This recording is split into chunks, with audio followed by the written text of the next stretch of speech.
வாழ்த்துக்களை தெரிவிப்பதோடு என்னை ஈண்டெடுத்த தாய் செல்லம்மாள் அவர்களையும் என்னை வளர்த்தெடுத்து ஆளாக்கிய தெய்வ திரு சடையம்மாள் அவர்களையும் என்னை ஈண்டெடுக்காத இங்கு கூடியிருக்கும் எனது தாய்மார்களை எனது இரு கரங்களால் வணங்கி வாழ்த்துக்களை தெரிவிக்கிறேன்.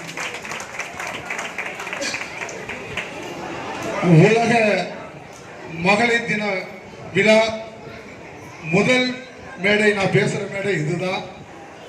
அது மட்டும் அல்லாமல் வீரபோயர் இளைஞர் பேரவை நடத்தும் முதல் மகளிர் தின விழா. எனக்கு பாத்தீங்கன்னா நிறைய மேடையில் நிறைய நேரம் பேசியிருக்கேன். கீழே உட்கார்ந்துருக்கும் போது எனக்கு பாத்தீங்கன்னா ஒரு அமர்ந்திருந்தேன்.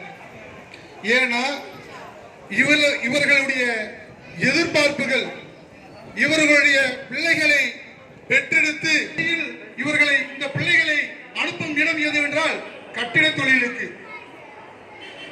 இந்த கட்டிட தொழிலுக்கு அழகு பார்த்துக் கொண்டிருந்த பிள்ளைகளை கடைசியில் கல்லூரி பருவத்தில் முடித்தவுடன் கட்டிடத்தில் கலவை தூக்கும் தொழிலாளராக மாற்றி விடுகிறோம். ஏன் இந்த சமுதாயத்திற்கு சாபக்கேடா? இதை கண்டவுடன் எனக்கு கண்ணீர் தான் வருகிறது. இதற்காக தான் புதிய புரட்சியை உருவாக்க வேண்டும், புதிய நிலைமையை மாற்ற வேண்டும் என்ற எண்ணத்தில் தான் வீரபோயர் இளைஞர் பேரவை நாங்கள் 4 வருடத்துக்கு முன்பு பிளான் செய்து இதை ஆரம்பித்தோம். என்னுடைய மனைவி அங்கலட்சுமி அவர்கள் தடுத்திருந்தால் நான் இங்கு நின்றிருக்க முடியாது.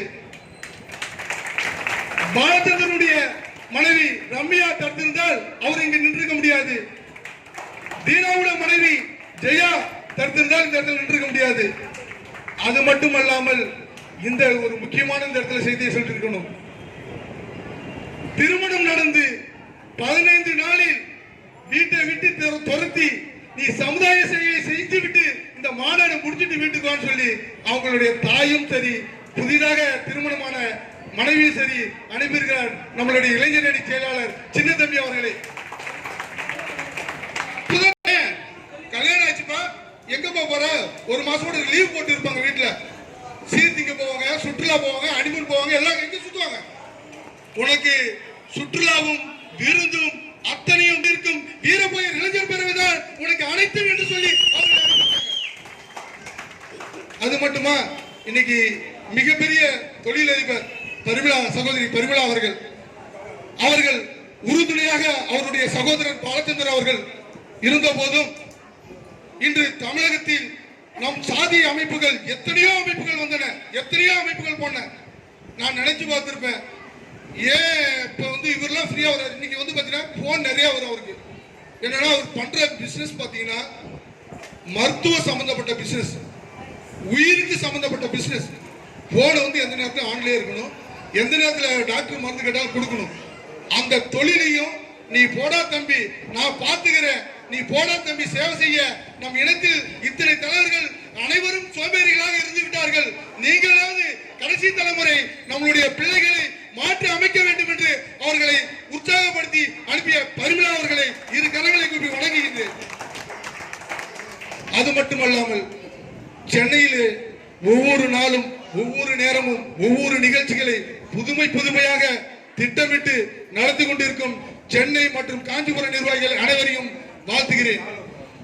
ஏன்னா இன்னைக்கு ஒவ்வொரு விஷயத்தையும் நம்ம சிந்திச்சு பார்க்கணும். எத்தனையோ திட்டங்கள் இருக்கு, எத்தனையோ தொழில்கள் இருக்கு, அது அத்தனையும் நம்மளுடைய தாய்மார்கள்ட்ட போய் சேர்றதில்லை. ஏன் சேர்றதில்லை? நம்ம காலையிலிருந்து சாயந்தரம் வரை களவு தட்டியை தூக்கிட்டு சாயந்தரம் சமைச்சு கணவருக்கு போடுறோம், பிள்ளைகளுக்கு போடுறோம், தூங்கிடுறோம். வேற எந்த சமுதாயத்தில் எந்த நடக்கிற நிகழ்ச்சியும் நடக்காது. ஆனா நம்ம புதுசா மக்கள் ராஜ்யம் என்ற புதிய அரசியல் கட்சியை உருவாக்கி இருக்கிறோம். இதில் முதல் உரிமை எங்களுக்கு சட்டமன்ற தொகுதி ஒதுக்கப்படுவார்கள். அந்த ஒதுக்கப்படும் தொகுதிகளுக்கு மகளிருக்கு முன்னுரிமை தருவோம் என்பதை இந்த இடத்துல ஆணித்தரமா சொல்றேன். மகளிர் சட்டமன்றத்தில் நிக்கலாம் மட்டும்தான் நாங்க ஆம்பளை யாரா நிற்போம். இது இந்த இடத்துல இந்த தாய்மார்கள்ட்ட செய்கிற சத்தியம். இது வேத வாக்கு. இது ஏனென்றால் என்னுடைய சமுதாயத்தில் பிறந்த தாய்மார்களும் சகோதரிகளும் அக்கா தங்கைகளும் அண்ணிமார்களும் பாட்டிமார்களும் அம்மாமார்களும் இவர்கள் நாட்டை ஆள வேண்டும், நாட்டை உருவாக்க வேண்டும், நம் சமுதாயத்தோட புதிய புரட்சி ஆக்க வேண்டும் என்பது ஆதங்கத்துடன் சொல்கிறேன். ஏன்னா ஒவ்வொரு மேடையிலும் நாங்கள் பேசியிருப்போம், இளைஞர்கள் மத்தியில பேசியிருப்போம், பெரியவர்கள் மத்தியில பேசியிருப்போம், மகளிர் மத்தியில பேசுறது இன்னைக்குதான் நான் அதிகமா பேசுறேன். ஏன்னா இந்த இடத்துல பார்க்கும்போது அவ்வளவு ஆனந்தம், அவ்வளவு சந்தோஷம், அவ்வளவு மகிழ்ச்சி.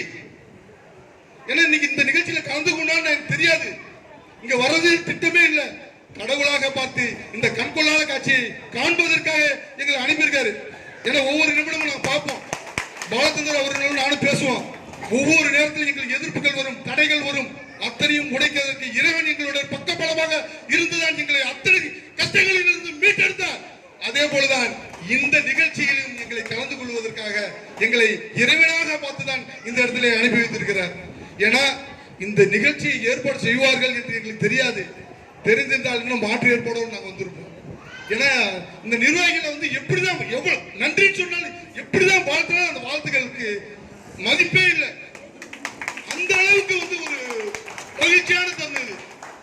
ஏன்னா அதே போலதான் நம்ம சொல்றோம், இன்னைக்கு நம்மளுடைய வரலாறை மாற்றி எழுதக்கூடிய சக்தி, மாற்றக்கூடிய சக்தி, மாற்றக்கூடிய திறமை அத்தனையும் இந்த பெண்கள் கிட்ட தான் இருக்கு. அந்த பெண்களுடைய கூட்டம் மே 31 திருச்சிராப்பள்ளி மாவட்டத்தில் நடக்கும் ஒடுக்கப்பட்ட மக்களுக்கான அரசியலை மீட்டெடுக்க அரசியல் எழுச்சி மாநாட்டில் மகளிர் கூட்டம் அதிகமாக இருக்க வேண்டும் என்பதை இந்த இடத்துல பதிவிடுறேன்.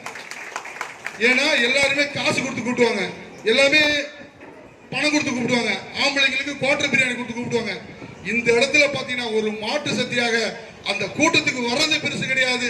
கூட்டம் முடிகிற வரையும் ஒரு உணர்வோடும் ஒரு ஆதங்கத்தோடும் நம் சமுதாயத்தின் தலைமுறையை மாற்றி எழுத வேண்டும் ஒரு எண்ணத்தோடும் அந்த இடத்தில் கடைசி வரை உட்கார்ந்து இருக்க வேண்டும். ஏன்னா இன்னைக்கு ஏந்திரிக்கிற போற கூட்டத்தை பூரா என்ன தெரியுமா சொல்லிட்டு இருக்காங்க, சீக்கிரமா போனா டோக்கன் வாங்கிட்டு காசு வாங்க போலாம்னு நினைச்சிட்டு போறாங்கன்னு சொல்லிட்டு இருப்பாங்க. நம்ம ஆண்களையே நான் நிறைய இடத்துல பார்த்திருக்கேன், நிறைய கூட்டத்துல பார்த்திருக்கேன். வருவாங்க, ஒரு மண்டபத்துல 500 பேர் தான் உட்கார முடியும், அந்த மண்டபத்துக்கு 1000 பேர் வந்திருப்பாங்க. 400 பேர் உட்காந்து 400 பேர் வெளியே போனா இன்னொரு 400 பேர் வருவாங்க. 400 பேர் இந்த கூட்டத்தை காட்டுறது விட்டுறாங்க. இந்த நம்ம 2018 டிசம்பர் மாதம் 27 சென்னையில மாநாடு நடத்தணும். அந்த மாநாடுக்கு சில பேர் வந்திருப்பாங்க. அன்னைக்கு வடிவேல் அவர்கள் சொன்னாரு, மற்ற நிர்வாகிகள் இங்க சொன்னாங்க, அன்றைய டாஸ்மாக் உடைய வருமானம் 3 மடங்கு உயர்ந்துச்சான். அப்ப மண்டபத்தில் இருந்தது எவ்வளவு பேர் இருந்திருப்பாங்க, அந்த டாஸ்மாக் கடையில் எவ்வளவு பேர் இருந்திருப்பாங்க. மதுவை அருந்தாமல், மது என்பது என்ன கலர்ல இருக்கிறோட தெரியாத ஒரு திருச்சிக்கு வரும்போது, ஏனென்றால் நம்மளுடைய லட்சிய கூட்டம், நம்மளுடைய இலக்கு அதுதான். ஏன்னா அந்த கூட்டத்தை நிரூபிச்சாதான் நம்மளுடைய அதிகாரத்தை பெற முடியும், நம்மளுடைய வலிமையை காட்ட முடியும். நம்மளுடைய பிள்ளைகளுடைய எத்தனை பிள்ளைகள் படித்து கல்வை தட்டி தூக்கு செல்லும் அந்த பிள்ளைகளுடைய தலையெழுத்தை மாற்ற முடியக்கூடிய சக்தி அந்த மாநாட்டில் தான் இருக்கு. ஏன்னா லட்சக்கணக்கான தொண்டர்களை கூட்டி அந்த மாநாட்டிலே நம்மளுக்கு உண்டான அதிகாரத்தை பெறுவதற்காக செய்கிற கூட்டம் தான் மே மாதம் 31 நடைபெற இருக்கும் அரசியல் எழுச்சி மாநாடு. அந்த மாநாட்டிலே பெரும் பங்காக சென்னை இருக்க வேண்டும் என்பதை தெரிவித்துக் கொள்கிறேன். கொஞ்ச நேரத்துக்கு முன்னாடி நம்ம தேசூர் மோகன் ஐயா பேசினாரு, 1,00,000 பேரை நான் கூட்டு வரேன்னு சொல்லி வாக்குறுதி. எனக்கு ரொம்ப ஆனந்தம். ரொம்ப யாருக்காக? நம்மளுடைய மக்களுடைய தலையெழுத்து. அது மட்டும் இல்லாம இந்த இடத்துல எந்த ஒரு உதவி வேணும்னாலும் எந்த நேரத்திலையும் என்ன கேளுங்கள் என்று ஐயா குப்புரத்ன ஐயா சொல்லியிருக்காரு. இது கச்சேரி கூட்டத்தை கூட சொன்னோம். நான் வெளியில அந்த மண்டபத்தில் நடத்தக்கூடாதுங்கிறதுக்காக நாங்க திரும்பி சேலத்துல வச்சோம். சேலத்துல இருந்து அந்த கட்சி அறிவிச்சோம். இருந்தாலும் எந்த ஒரு கூட்டமாக இருந்தாலும் எந்த மாவட்டமாக இருந்தாலும் அந்த மாதிரி வந்துடுறாங்க. ஏன்னா இவங்களெல்லாம் ஊக்குவிக்கிறது அவங்க.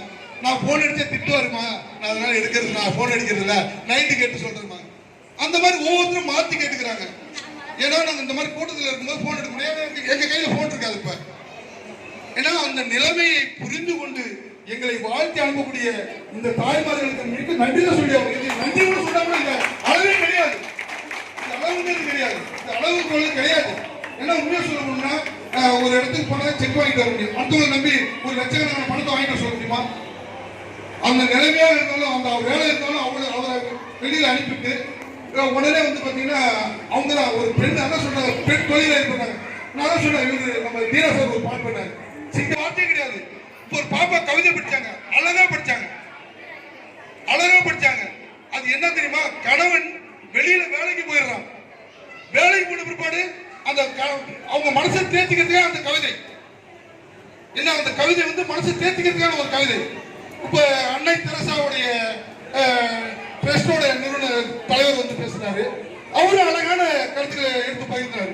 ஏன்னா ஒவ்வொருத்தரும் பேசுற வார்த்தையா இல்லாம செயல் வடிவமா உருவாகணும்னா இங்க இருக்கிற தாய் குலங்கள் ஒத்துழைப்பு தர வேண்டும், அவர்களுக்கு ஆதரவும் தர வேண்டும், ஆதரவு மட்டுமல்லாமல் செயல்படுத்த வேண்டும். ஆனா என்ன நினைக்கிறேன், ஆம்பளைகள் எல்லாம் இங்க இருக்க சொல்லிட்டு மகளிருக்கு வந்து நான் பொறுப்புகள் போட்டுடலாம் இருக்கோம். ஏன்னா இன்னைக்கு இவ்வளவு ஆர்வமா இவ்வளவு உற்சாகமா இங்க வந்து உட்கார்ந்து பாப்பா முன்னுரை வந்து தெளிவு செம்மையா இருந்துச்சு. ஏன்னா இதுவரை பத்தி சென்னையில வந்து ரவி மாவட்டத்தில் சென்னை மாவட்டத்தில் மைக்கு பிடிச்சதே கிடையாது. இன்னைக்கு மைக்கிட்ட வந்துட்டாரு, இல்ல அதில் நிக்க வச்சாரு. இந்த மகளிர் தானே, மகளிர் தான் நிக்க வச்சாங்க. அதுதான் சொல்றேன், மகளிர் தான் சொல்றாங்க, பெண்கள் இந்த நாட்டின் கண்கள் என்று சொல்லுவார்கள், பெண்கள் இந்த சமுதாயத்தின் தூண்கள் என்று சொல்லி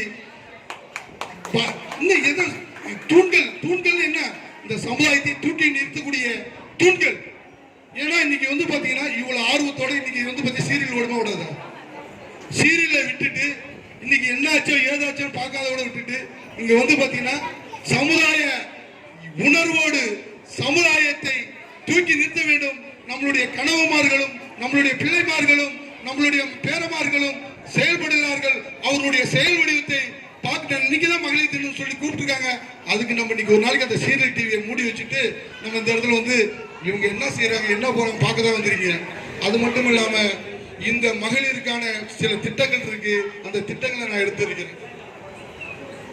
வருகின்ற காலங்களில் ஒவ்வொரு மாவட்டத்தோறும் மகளிருக்கான சிறு தொழில் பயிற்சிகள் கொடுத்து கட்டட தொழிலில் வெயிலில் கஷ்டப்பட்டு கொண்டிருக்கும் நம்முடைய தாய்மார் அவர்களுக்கு வங்கி கடன் பெற்றுக் கொடுத்து அந்த உற்பத்தி பொருட்களை கூட்டுறவு சொசைட்டி மூலம் விற்பதற்கு இந்த வீரபோயர் இளைஞர் பேரவையும் மக்கள் ராஜ்யம் கட்சியும் ஏற்படுத்தி தரும் என்பதை இந்த இடத்தில் தெளிவாக சொல்கிறேன். அது மட்டுமல்லாமல் படித்து நான் ஒரு IAS ஆகணும், ஒரு IPS ஆகணும், ஒரு நான் வட்டாட்சியர் ஆகணும், இந்த மாதிரி எண்ணங்கள் படித்த பெண்களுக்கு அவருடைய பிள்ளைகளை இலவச கல்வி பயிற்சியை கொடுத்து வருடத்திற்கு ஒரு மாவட்டத்தோறும் குறைந்தது 20 மகளிராவது அரசு வேலைக்கு அனுப்பப்படும் என்பதை வீரபோயர் இளைஞர் பேரவை சார்பாகவும் மக்கள் ராஜ்ய கட்சி சார்பாகவும் தெரிவித்துள்ளோம். அது மட்டுமல்லாமல் கூட்டுறவு சொசைட்டி உருவாக்கி அந்த கூட்டுறவு சொசைட்டியில் கிளர்க் வேலையிலிருந்து அந்த கூட்டுறவு சொசைட்டி அமைக்கும் ஹார்ட்வேர்ஸ்ல இருந்து அந்த கூட்டுறவு சொசைட்டி உருவாக்கும் சூப்பர் மார்க்கெட்டில் இருந்து அத்தனை நிர்வாகங்களுக்கும் மகளிருக்கே முன்னுரிமை தரப்படும் என்பதை இந்த இடத்துல நான் தெளிவாக சொல்கிறேன். கூட்டுறவு சொசைட்டினா என்னன்னு தெரிஞ்சுக்கலாம், எப்படி இவங்க கூட்டுறவு சொசைட்டி உருவாக்குவாங்க, ஏன்னா கேள்விகள் நாளைக்கு கேட்டக்கூடாதுங்கிறதுக்கு அதனுடைய விளக்கங்கள் நான் சொல்றேன். ஒவ்வொரு சாதியிலும் ஒவ்வொரு சமுதாயத்திலும் இன்று கூட்டுறவு சொசைட்டி மறைமுக பெயரில் இயங்கிக் கொண்டிருக்கிறது. அதேபோல் முதல் முறையாக நம்மளுடைய சமுதாயத்தில் கல்லுடைப்போர் கூட்டுறவு கடன் சங்கம் என்ற பெயரிலும் கூட்டுறவு கடன் சங்கம் என்பதும் பொள்ளாச்சி மற்றும் கிருஷ்ணகிரி மாவட்டத்தில் இயங்கி வருவது என்பதை இந்த இடத்தில் தெரிவிக்கிறேன். அந்த கூட்டுறவு சொசைட்டியில் நம் சமுதாயத்தை சேர்ந்தவர்கள் உறுப்பினராக சேர்ந்து அந்த வங்கியை நடத்தும் அளவிற்கு அரசு இன்று 1 லட்சம் முதலீடு செய்தால் நம் மக்கள் 1 லட்சம் முதலீடு செய்தால் 40 லட்சம் ரூபாய் வங்கிக்கு, அந்த 40 லட்சம் 1 லட்சம் ரூபாய்க்கு 40 மடங்கு தொகை கவர்மெண்ட் கொடுக்கும். அந்த தொகையை வச்சு என்ன பண்ணலாம், இன்னைக்கு கந்து வட்டியில வாங்குற நம்ம சமுதாயத்தில் என்ன செய்வாங்க, வேலைக்கு போவாங்க, புதன்கிழமைக்கு அட்வான்ஸ் வாங்குவாங்க, புதன்கிழமை அட்வான்ஸ் வாங்குவாங்க, பிள்ளைக்கு கல்யாணம் பண்ணணும், பிள்ளைக்கு பள்ளிக்கூடத்தில் போய் கட்டுறதுக்கு ஃபீஸ் கட்டணும். இதுக்கு என்ன பண்ணுவாங்க, இது என்ன சொல்லுவாங்க, இது கணவன் வாங்கியிருந்தாலும் ஒரு கடைக்காரன் வந்து கேட்கும்போது என்ன சொல்லுவாங்க, நான் இல்லைன்னு சொல்லு. யார் அனுப்புவாங்க, முதலில் அந்த தாய் குலத்தை அனுப்புவாங்க. ஏன்னா அந்த தாய் குலத்தை கண்டாதான் அந்த கடன்காரனுக்கு கூட மனசு இறங்கு என்பதை இந்த தாயினுடைய சக்தி தான் நிரூபணம் செய்திருக்கு. மக்களுக்கு உரிமையை மீட்டு தர ஆரம்பிக்கப்பட்ட அமைப்பு தான் இது. எத்தனை திட்டங்கள் இருக்கு, அத்தனையும் இழந்து நிக்கிறோம், அத்தனையும் தொலைச்சு விட்டு நிக்கிறோம், அத்தனையும் தூக்கி கடாசி விட்டு நிக்கிறோம். இதெல்லாம் இருந்துச்சுன்னா யாரு? நம்மளுடைய ஒவ்வொரு பெண்களும் மல்டி மில்லியனராக ஒரு மிகப்பெரிய நாம நினைப்போம். அந்த பொண்ணு அவளை நகை போட்டு போகுது, நீ என்ன இந்த மஞ்சள் கயிறு மட்டும் தான் போட்டுன்னு சொல்லுவோம். அதுக்கு காரணம் என்ன? இன்னைக்கு நம்மளுடைய கம்மியான ஜாதியில வந்து மக்கள் தொகை கம்மியா கொண்டு நாடார் சமுதாயம் இன்னைக்கு அத்தனை பேங்குக்கு கடன் கொடுத்துட்டு இருக்காங்க. எப்படி கொடுக்குறாங்க?